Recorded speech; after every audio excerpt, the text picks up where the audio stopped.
was a time in the life of David. He was not yet king of Israel at this point in time. He was being pursued by Saul. Saul was the king at this point. David would be the second king, and Saul was trying to kill him. King Saul was trying to kill David. So David's on the run with his men. He has 600 men with him, and he's on the run throughout all the different caves and the wilderness of Judea.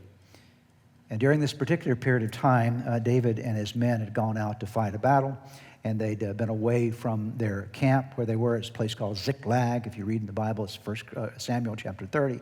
And while they were away from their camp at Ziklag, some enemies had come in and raided their camp and burned the camp down and taken all the wives and children captive and stolen everything of value there. And so David and his men come back from battle, and they find that their camp there at Ziklag was completely destroyed. Nothing left. I mean, it was a terrible time.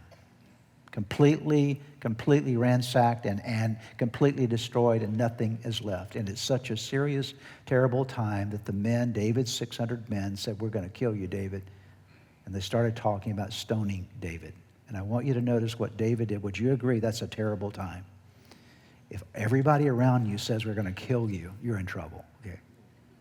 Everybody around David said, "We're going to kill you because you've allowed this to happen. You're our leader, and you're responsible for this." And so everybody in David's world wanted to kill him. Now, you may have had some bad times, but chances are you've never been that bad, where everybody in your world wanted to kill you. Okay? But David is in that place in his life, and I want you to notice what David did. 1 Samuel chapter 30, verse 6, David was greatly distressed because the men were talking of stoning him. Each one was bitter in spirit because of his sons and daughters. Please read the last sentence with me. But David found strength in the Lord his God. Where did David find his strength? He certainly didn't get it from the people around him, did he?